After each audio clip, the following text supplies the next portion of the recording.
Primera de Pedro,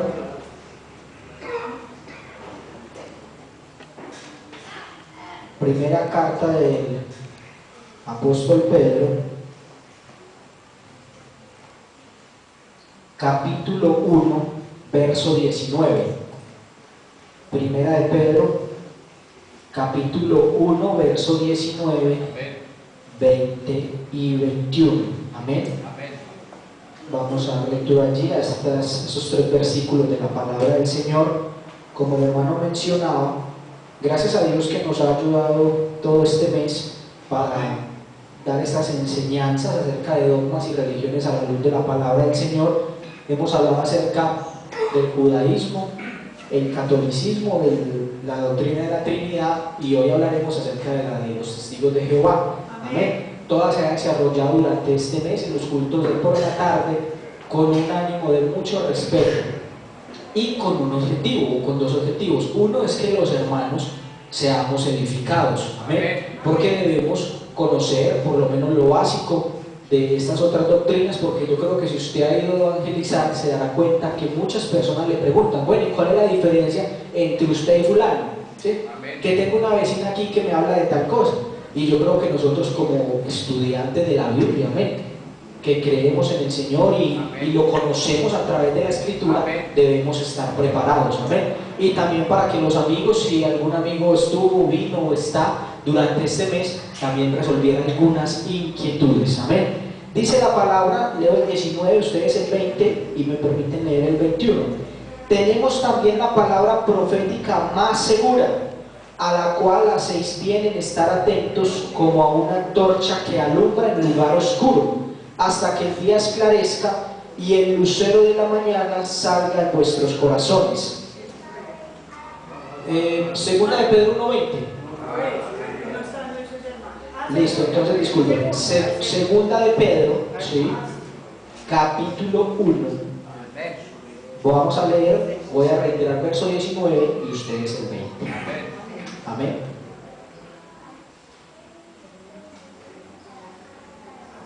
Listo, ya veo a los hermanos ya ubicados.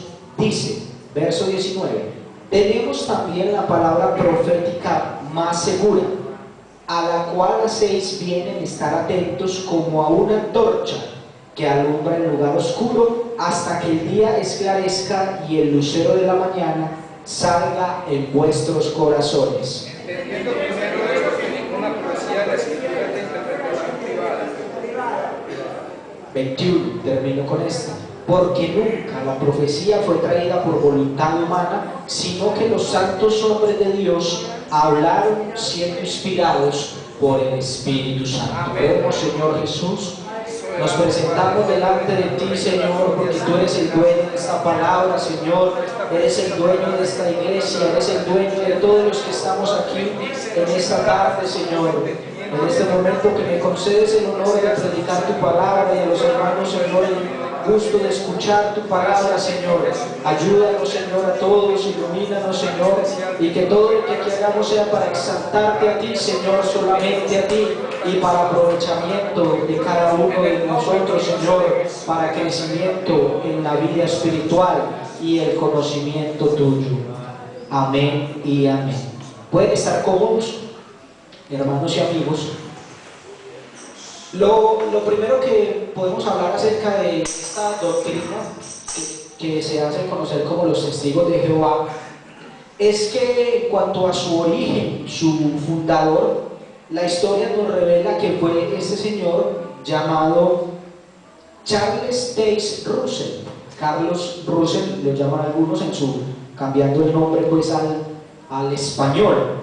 Él era norteamericano y él fundó en el año 1881 una sociedad que obviamente tiene su nombre en inglés, traducida al español es la sociedad o la torre del reloj.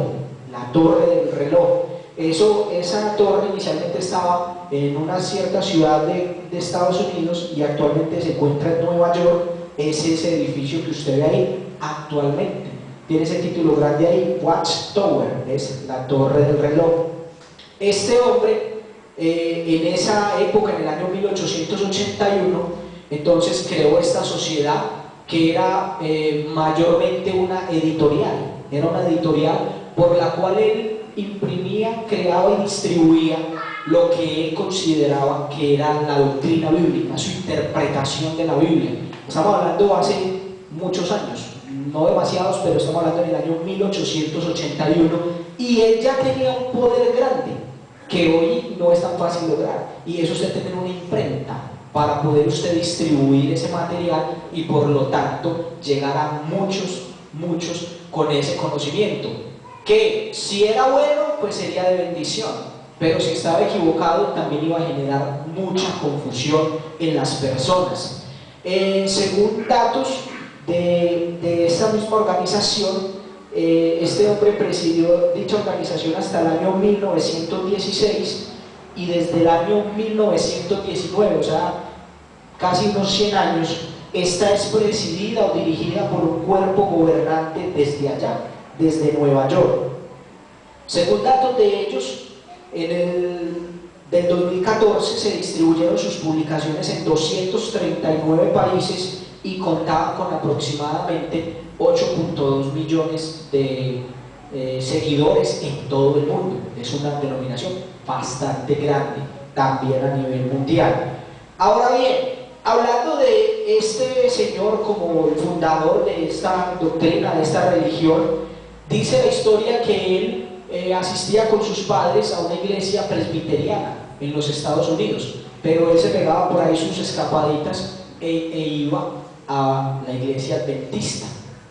Allí, en esa iglesia adventista, él conoció a un hombre de apellido Miller, el cual este hombre hacía unos cálculos allí matemáticos, en los cuales él dice que iba a identificar cuándo vendría Jesucristo, cuándo vendría, y dice que él, basado en una profecía de Daniel capítulo 8, identificó cuándo vendría Jesús. Y a este Russell le pareció muy curioso que cuando Miller soltó esos datos, que vendría por allá en el año 1834, después corrigió y que era 1835, toda la gente que empezó a creerle y empezó a vender sus propiedades y a seguir a ese hombre Miller.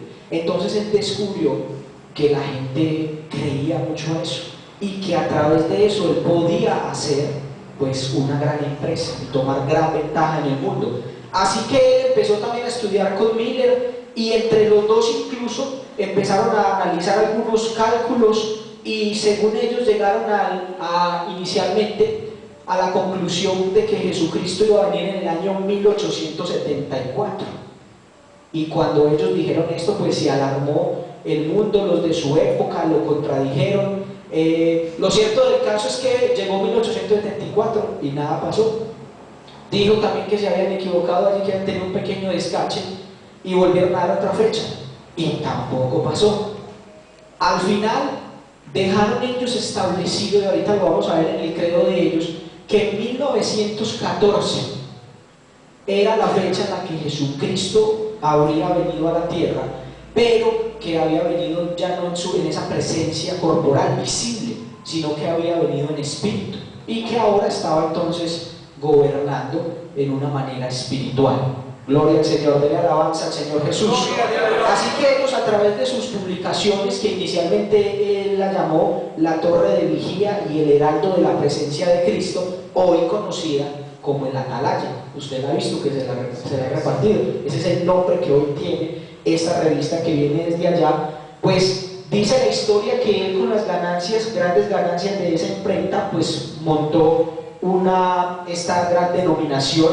Y entonces también dice y habla la historia, y usted lo puede investigar, acerca de la conducta de este hombre. Varias veces se divorció, tuvo diferentes matrimonios, se divorció porque sus esposas lo acusaron de muchas situaciones, entre ellas la primera, lo denunciaba y se divorció de él porque era un hombre que era promiscuo, que era infiel, y que con las personas que iban a su iglesia, a su denominación, pues ella veía que con las mujeres de esa denominación él tenía actos indebidos. Así que esa fue la historia, la historia del fundador de esa denominación.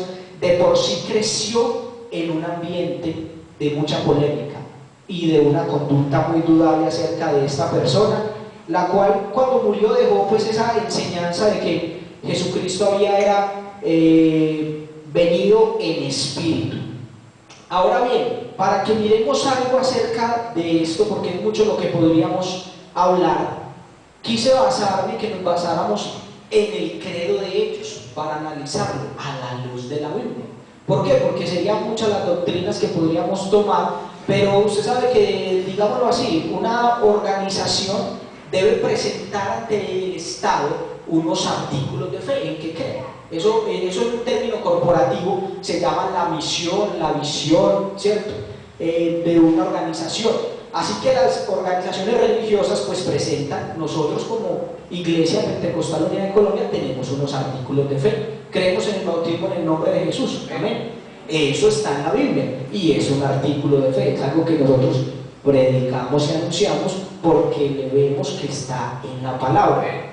Así que ellos tienen unos artículos de fe o su credo y vamos a mirarlo. Y prácticamente aquí podríamos sacar ya la enseñanza de la tarde de hoy acerca de lo que ellos creen y lo vamos a mirar a la palabra de Dios. Primero arranca diciendo: creo que Jehová Dios en su existencia, sin principio ni fin, dice, según ellos, se le ocurrió un día crear algo y de la nada hizo la primera cosa, resultando ser Miguel o el arcángel o Logos. Y a esta cosa le dijo: ayúdame a hacer las otras cosas. Entre paréntesis dice el sol, la luna y las estrellas. Miremos que ellos allí, en esa creencia, le otorgan. Primero dicen que lo primero que Dios creó, porque ahí estamos de acuerdo que Jehová es Dios. Hasta ahí esa primera parte estamos de acuerdo. Pero ellos le otorgan que lo primero que Dios creó fue un arcángel, al que llamó Miguel. Y a ese Miguel le dice: ahora listo, vaya usted y cree todo lo demás. Váyase usted y cree todo lo demás.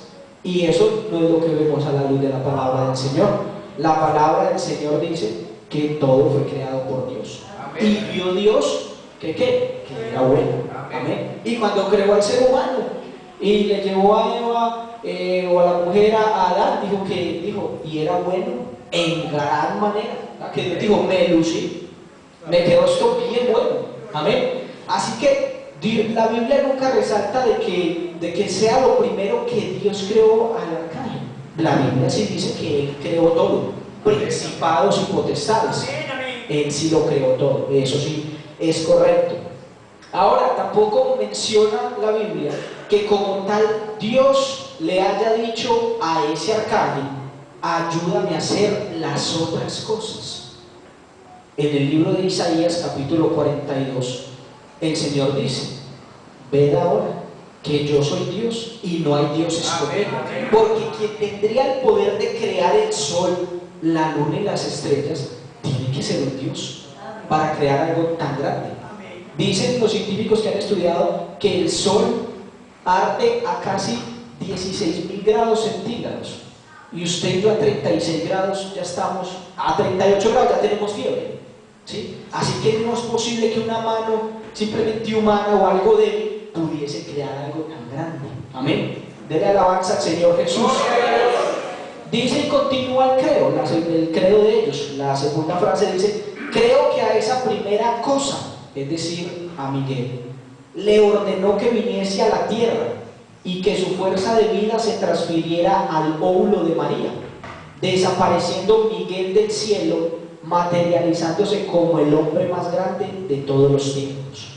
La creencia de la doctrina de los testigos de Jehová indica que este Miguel, que fue el primer, según ellos, que el primer ser que Dios creó, es Jesucristo. Y aquí es importante que usted y yo tengamos eso claro. Para ellos Jesús simplemente es Miguel, humano, que se manifestó, no Jehová, sino Miguel. Y ahí ya usted ve que la Biblia declara en 1 Timoteo 3:16, dice que Dios fue manifestado en carne. Miren, no dice que alguien menor, no dice que alguien creado, dice Dios fue manifestado en carne. Gloria al nombre del Señor. Y miren que entonces, y otra cosa es que ellos reconocen la naturaleza humana de Jesús. Eso hasta ahí concordamos. Pero lo que no reconocen es la naturaleza divina de Jesús. Personalmente he hablado con ellos y ellos se sientan en algo de decir que Jesucristo no debe ser adorado porque no es Dios, directamente así. Pero la palabra del Señor nos muestra que Él sí fue adorado.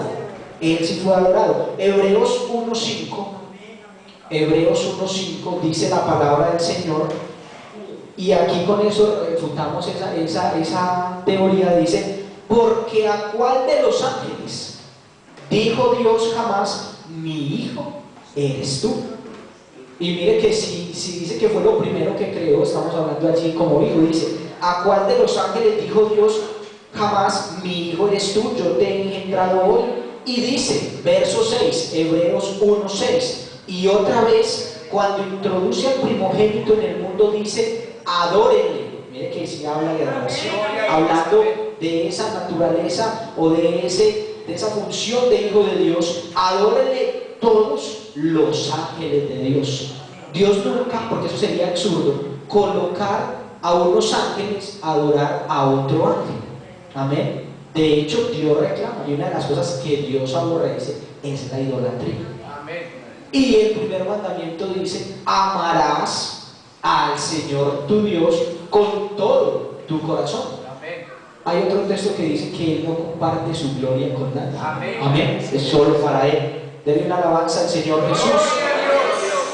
Continúa el credo diciendo: este credo está extraído de la página web de Hechos, que si usted la quiere investigar es jw.org. Ahí está. Eso no es un material que nosotros nos inventemos, es el mismo credo de ellos sobre el que estamos estudiando. Amén. Dice: creo que por no ser Dios, está hablando de Jesús, del que ellos manifiestan simplemente como el hombre más grande de todos los tiempos, era menor que el tiempo y no podía exclamar yo soy, como su padre Jehová, sino como cualquier mortal decía, yo he sido. Y ustedes y yo hemos visto en la Biblia, hay por lo menos 30 o hasta 40 ocasiones donde el Señor decía, yo soy la puerta, yo soy la vid verdadera. Amén. Antes que Abraham fuese, yo soy. Amén. No aparece yo he sido, pero usted sí lo puede encontrar en la Biblia, versión que ellos tienen, que acá la tengo, que lo llaman traducción del Nuevo Mundo de las Sagradas Escrituras. Ellos sí lo llaman yo he sido. Sí lo transcribieron de esa manera. Y ahorita al finalizar vamos a hablar un poco de qué versión se pega a esta versión de la Biblia que ellos manejan para cambiar de esta manera la palabra del Señor. Dice que al morir en un poste o madero fue depositado su cuerpo sin espíritu en una tumba, y dice que al tercer día de allí salió un espíritu sin cuerpo, que esa fue la enseñanza que dejó Russell y la manera como él logró desviar la atención de los errores que había cometido cuando se atrevió a dar una fecha para la venida del Señor. Entonces, como él se vio ahí, discúlpeme la expresión, embalado, al decir, bueno, Jesucristo no vino, la que se le ocurre es decir, no, él vino en espíritu. Por eso ellos defienden la postura de que del sepulcro salió un espíritu sin cuerpo. Pero la Biblia nos dice otra cosa totalmente distinta, porque cuando el Señor en Lucas 24 se le presenta a los discípulos, hasta comió todo, hasta comió. ¿Cierto que sí comió? Comió pescadito. Y cuando ellos se asustaron, porque ellos pensaron que era un fantasma, ¿qué les dijo él? Palpad. ¿Qué es palpar? ¿Cierto? Y tocar. Les dijo, venga, tóquenme para que vean.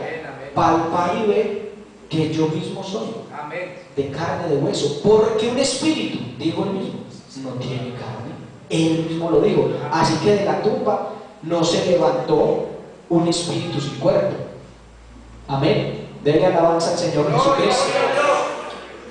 Dice, el credo continúa diciendo, creo que Jehová retiró el cuerpo de Jesús, es lo que ellos profesan, y posiblemente lo exhibirá durante la edad milenaria. Recuerde que ellos mayormente su esperanza está basada en el milenio. Dice, creo que Jesús, para dejarse ver por sus discípulos, materializaba cuerpos. Es decir, esto tiene que ver casi como con una especie de posesión, materializaba cuerpos.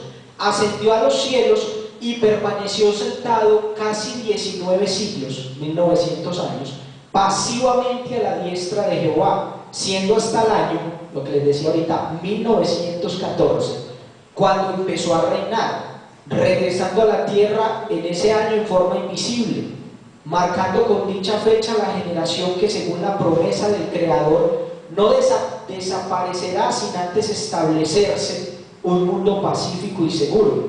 Y aquí hay algo importante. Recordemos, cuando habla de esta fecha que se viene a la mente, recordemos algo que dijo el Señor en Hechos capítulo 1, a la luz de la palabra, lo estamos hablando. Cuando los discípulos le dijeron: Señor, ¿cuándo restaurarás el reino de Israel? ¿Restaurarás el reino de Israel en este tiempo? Él que les dijo: no os compete a vosotros saber las cosas que quieren, solo el Padre puso en su sola potestad. Entonces, si ni siquiera los ángeles, en otra parte también el Señor habla de eso, que el día y la hora nadie lo sabe, sino el Padre, ni siquiera los ángeles. Pero este hombre se atrevió a colocarle una fecha a eso, cuando ya la palabra enseña un principio diferente. Amén.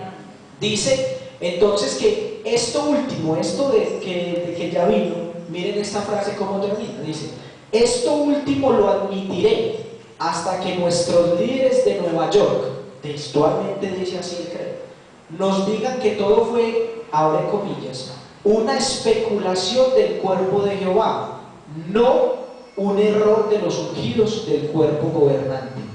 Es decir, prácticamente ellos dicen al confesar esto: si esto no se da, la culpa es de nosotros los del pueblo, no de nuestros que los dirigen. Es como el hermano Jairo y yo decía aquí: pues si resulta que Jesús no es Dios, eso es culpa de los hermanos y no de nosotros que predicamos y somos los pastores. Eso no tiene sentido de responsabilidad, ¿cierto que no? Porque pues si eso es lo que predicamos, los que primeros tenemos que creer eso somos nosotros. Amén. Entonces ellos hablan de este cuerpo gobernante en Nueva York y dicen que si eso es un error lo que están diciendo, no es error de ellos, sino que es error de los del pueblo, los mismos que se lo creyeron. Y miremos que por eso quise que iniciáramos leyendo en 2 de Pedro 1:20, donde la palabra del Señor dice que entendiendo primero esto, que ninguna profecía de la Escritura es de interpretación privada. Porque donde parte la historia de este hombre incluso es que Dios le reveló a él solito cuándo iba a venir, y que entonces él tuvo que crear una imprenta para publicarlo al mundo, que porque él no se podía guardar el secreto, que era algo muy feo de parte de él. Pero vemos que dice que no es de interpretación privada, ni que fue traída por voluntad humana, sino que los santos hombres de Dios hablaron siendo inspirados por el Espíritu Santo. Pero aquí hay algo importante, hermanos: nunca una doctrina de la palabra del Señor va a chocar con otra. La Biblia tiene unidad en ese sentido, coherencia. Por eso vemos, y ahí es donde descartamos muchas doctrinas, porque entre ellas se contradicen. Es absurdo lo que se plantea. Termina diciendo, dice: creo que no debemos orar directamente a Cristo. Él nunca volverá a la tierra, sino que reinará con los 144,000 testigos celestiales. Creo que solamente con ese grupo tiene función de mediador. ¿Qué dijo el Señor o qué dijeron los ángeles cuando los discípulos estaban viendo al Señor subir? ¿Sí? Ese mismo que habéis visto ir, así mismo volverá. Amén. Gloria al Señor. Y aclaremos que esa no es la venida que nosotros estamos esperando, porque esa venida de la que ese ángel o esos varones le hablaron a ellos es una venida donde el Señor sí vendrá a instaurar un reino milenial, porque hay algo que él debe cumplir, su palabra él la cumple. La venida que usted y yo estamos esperando, dice la Biblia que será en un abrir y cerrar de ojos, porque para la iglesia Dios tiene unas promesas mayores, amén, y más bonitas y más especiales y diferentes a las que tiene para Israel. Pero lo cierto del caso es que viene porque viene, amén, gloria al nombre de Jesús. Y dice algo interesante ahí sobre esto: Dice, creo que el resto de testigos, recuerden que estoy leyendo literalmente el credo de ellos en la página web de ellos, la gran muchedumbre, ahí entre comillas dice, que heredará la tierra se conformará con vivir en un hermoso huerto, rodeado de exquisitas frutas, que nosotros los testigos que no iremos al cielo, con arduo trabajo, convertiremos en un paraíso después de levantar los escombros del antiguo sistema, después del Armagedón, y tendremos la categoría de nietos, no de hijos de Dios, y Cristo nunca estará entre nosotros, porque permanecerá eternamente con los 144.000 celestiales ungidos de Jehová, entre los que se encuentran únicamente identificados norteamericanos como Russell, Rutherford, etc., que ayudarán a Cristo a juzgar la humanidad. Entonces vamos por partes. Primero, habla de que se conformarán con vivir en un hermoso huerto rodeado de exquisitas frutas. La Biblia sí habla de que en el milenio habrá una abundancia, ¿sí? Es tanto, en la historia usted puede leer que este hombre fue demandado, Russell, fue demandado civilmente porque él vendía a los de su congregación, vendía lo que él llamaba el trigo milenario y el frijol milenario, que él decía que ese trigo, si usted lo sembraba, y ese frijol iba a crecer 15 veces más de lo normal. Entonces los que lo compraban iban y lo sembraban con esa fe y salía el mismo frijol de siempre, porque él tenía esa idea ya milenaria y según él entonces Dios sí se lo daba a él, y ellos tienen la idea, como bien lo han manifestado muchas veces, de que esta es la tierra en la que siempre estarán. Pero bien contrario es a lo que nos dice la Biblia del apóstol Pedro, que dice que estos cielos y esta tierra están ¿qué? Reservados por la palabra de Dios, amén, por la cual Dios va a destruir la tierra con fuego, lo dice la palabra, primera carta del apóstol Pedro. Así que sí será destruida. Dice que ellos no irán al cielo, que levantarán un paraíso después de esos escombros que dejará la guerra de Armagedón. Habla de que una categoría de nietos, no de hijos de Dios, lo cual no lo encontramos en la Biblia. Nunca encontramos que Dios hable de tener nietos, ¿no? Sí, no lo encontramos.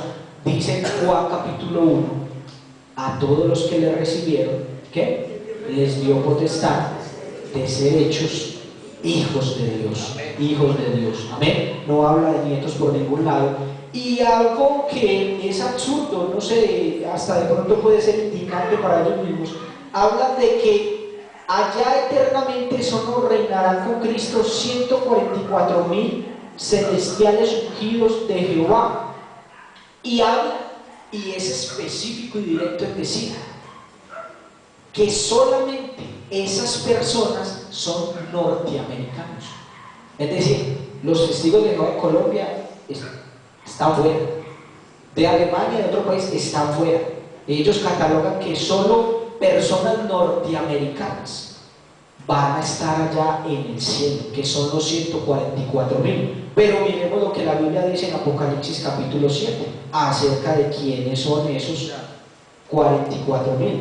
Dice la palabra del Señor, Apocalipsis capítulo 7, dice a partir del verso 4, dice: y oí el número de los sellados, 144.000 sellados, y dice: de todas las tribus de los hijos de Israel.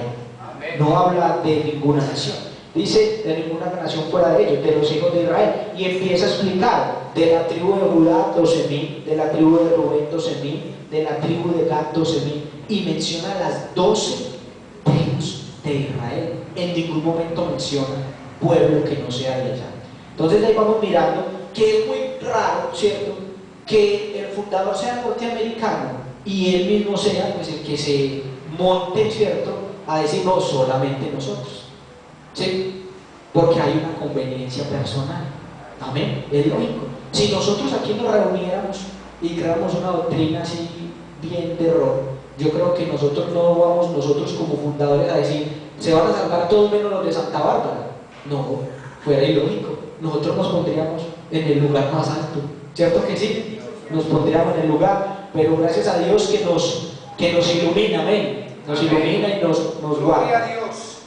Sobre algo, para terminar, el tiempo transcurre, es corto el día en la tarde, hay algo importante sobre lo que ellos hablan a través de su Biblia, y que es importante, hermano, que usted y yo lo sepamos. Cuando hable con ellos, no los ofenda, no los ignore, porque hay algo que sí es cierto, y es que nosotros debemos prepararnos más. Amén. Nosotros hagamos esa sana crítica como pentecostales, como hermanos, todos como creyentes que somos, no por el hecho de que usted no es pastor. Estudiemos la Biblia, estudiémosla, porque sí es cierto que muchos les corren un poquito más por sus, porque en ese sentido es de reconocer que son muy disciplinados ellos para leer, para estudiar. Yo lo digo porque tuve un amigo también, además de que uno hablando con ellos sabe que por lo menos lo que es de ellos se preparan y lo leen. Y este muchacho, la verdad, él me la mantenía montada en el colegio, bueno, y eso que no creía en Dios. Un día yo lo vi de esa, y yo también iba para él. Y él era grande, con cooler, y pasó por una bandera, para el yo también, yo también. Pero yo lo vi con el maletincito ahí como raro, como el que mantengo yo, pero nunca me pasó por la mente. Pero el tal es que mío, si no, yo estoy en los testigos de Jehová, llevaba 3 meses y ya se había leído la Biblia. Y créame que se la había leído, porque me senté con él a hablar y se la había leído. Eso, bueno, yo creo que es bueno que nosotros aprendamos esa disciplina también. Que el día que de pronto usted pueda hablar y pueda atendernos, me parece que no debemos por qué tener miedo cuando tenemos la palabra profética más segura. Amén. El asunto sí, que lo invito para que usted reflexione sobre esto, es que muchas veces ellos sí dicen, venga, hablemos por la Biblia.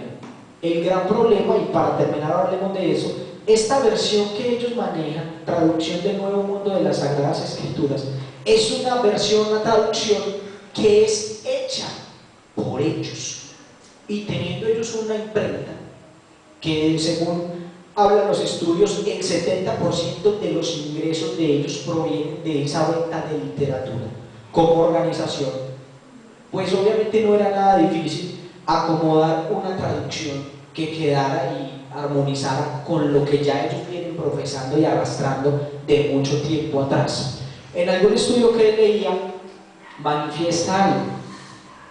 La Biblia originalmente fue escrita en arameo, en hebreo y en griego. ¿Sí?